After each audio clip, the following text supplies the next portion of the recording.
വിവരങ്ങളുമായി നിപ്പ പ്രതിരോധ പ്രവർത്തനങ്ങൾ വിലയിരുത്തുന്നതിനായി കേന്ദ്ര സംഘം Kozhikode. ICMR, national institute of virology എന്നിവിടങ്ങളിൽ നിന്നുള്ള വിദഗ്ധരാണ് സംഘത്തിലുള്ളത്. കോഴിക്കോട് മെഡിക്കൽ കോളേജിൽ പ്രാഥമിക അവലോകന യോഗം പൂർത്തിയായി. റവന്യൂ മന്ത്രി AP അനിൽകുമാറിന്റെ നേതൃത്വത്തിലുള്ള അടിയന്തര അവലോകന യോഗവുമുണ്ട്. അതേസമയം നിപ്പ ബാധിച്ച് ചികിത്സയിൽ കഴിയുന്ന രാമനാട്ടുകര സ്വദേശിയുടെ ആരോഗ്യനില ഗുരുതരമായി തുടരുകയാണ്. സാനിയോ മനോമയാണ് വിവരങ്ങളുമായി ചേരുന്നത്. സാനിയോ, നിപ്പ പ്രതിരോധ പ്രവർത്തനങ്ങൾ ഏത് തരത്തിലാണ് നടക്കുന്നത്?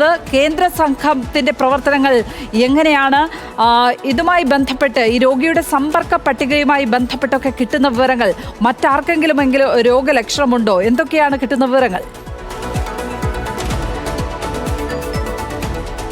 ലക്ഷ്മി, അതായത് കേന്ദ്ര സംഘം ഇന്ന് രാവിലെയാണ് എത്തിയത്. മെഡിക്കൽ കോളേജിലടക്കം എത്തി രോഗിയെ കാണുകയും അത്തരം കാര്യങ്ങളൊക്കെയും കേന്ദ്ര സംഘം പൂർത്തീകരിച്ചു. കൂടാതെ രോഗിക്ക് അസുഖം വന്നു എന്ന് കരുതുന്ന വീട്ടിലെ സപ്പോർട്ട മരം, അതുപോലെ രോഗിക്ക് അസുഖം വന്നു എന്ന് കരുതുന്ന മറ്റൊരു സ്ഥലമായ ഈ ഒരു റൂം ഉണ്ടായിരുന്നു, അതായത് സാധനങ്ങൾ അടുക്കി വെച്ചിരുന്ന സ്ഥലം, ഇവിടെയൊക്കെയും പരിശോധന നടത്തി സാമ്പിളുകൾ ശേഖരിക്കുകയാണ് ഇപ്പോൾ കേന്ദ്ര സംഘം ചെയ്യുന്നത്. ഏതായാലും എല്ലാം അണ്ടർ കൺട്രോൾ ആണ് എന്നുള്ള വിലയിരുത്തൽ തന്നെയാണ് ആരോഗ്യവകുപ്പിനും ഉള്ളത്. അതേസമയം 87 പേരാണ് നിലവിൽ രോഗിയുടെ കോൺടാക്ട് ലിസ്റ്റിലുള്ളത്. അവർക്ക് ആർക്കും തന്നെയും രോഗലക്ഷണങ്ങൾ ഇല്ല എന്നുള്ളത് ആശ്വാസകരമായ കാര്യമാണ്.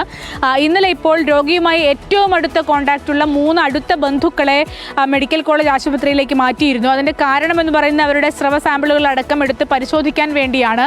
അവർക്കും ആർക്കും ലക്ഷണമില്ല. എന്നാൽ പരിശോധനാ ഫലം വന്ന 3 ഫലങ്ങളും നെഗറ്റീവാണ് എന്നും അറിയുന്നുണ്ട്. അതുകൊണ്ട് തന്നെ ഇത്തരം കാര്യങ്ങളിലെല്ലാം ആശങ്കപ്പെടേണ്ട കാര്യമില്ല എന്നാണ് പറയുന്നത്. കണ്ടെയ്ൻമെൻറ്റ് സോണാക്കി പ്രഖ്യാപിക്കേണ്ടതുണ്ട് എന്നാണ് പ്രതിപക്ഷത്തിൻ്റെ ആവശ്യം. പക്ഷേ അത്തരത്തിലൊരു കാര്യമില്ല, കണ്ടെയ്ൻമെൻറ്റ് സോൺ ആക്കേണ്ടതില്ല എന്നുള്ള നിലപാടിലാണ് ആരോഗ്യവകുപ്പുള്ളത്. ഏതായാലും ഇപ്പോൾ റവന്യൂ മന്ത്രിയുടെ അടക്കം നേതൃത്വത്തിലുള്ള യോഗം ചേർന്ന് അദ്ദേഹം വിലയിരുത്തലുകൾ കഴിഞ്ഞതിന് ശേഷം ഇവിടെ നിന്ന് പോയിട്ടുണ്ട്.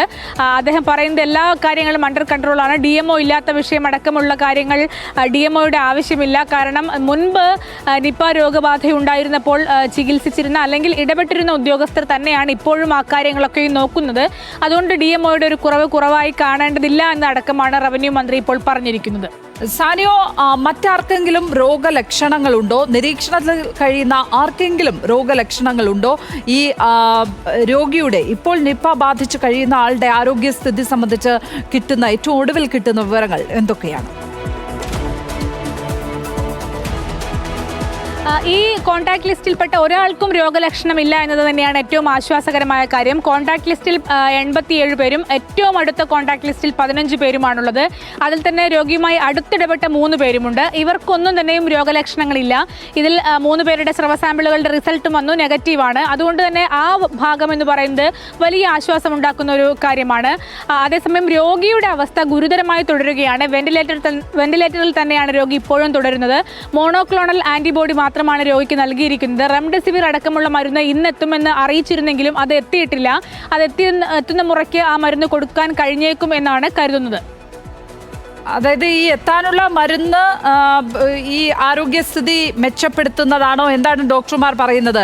ആ മരുന്ന് എത്രത്തോളം നിർണായകമാണ് ഈ നിപ്പ രോഗബാധയിൽ?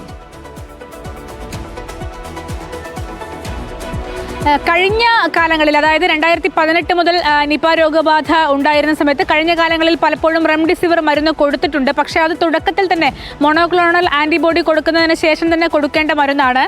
അത് കൊടുക്കണമെങ്കിൽ ചില കൂടിയാലോചനകൾ കൂടി വേണം. കാരണം രോഗിയുടെ കിഡ്നി, അതുപോലെ കരൾ തുടങ്ങിയ അവയവങ്ങളെ ബാധിക്കാനുള്ള സാധ്യതയുള്ളതിനാൽ രോഗിയുടെ രോഗപ്രതിരോധ ശേഷി കൂടി കണക്കിലെടുത്തുകൊണ്ടാണ് റെംഡെസിവിർ കൊടുക്കാറുള്ളത്.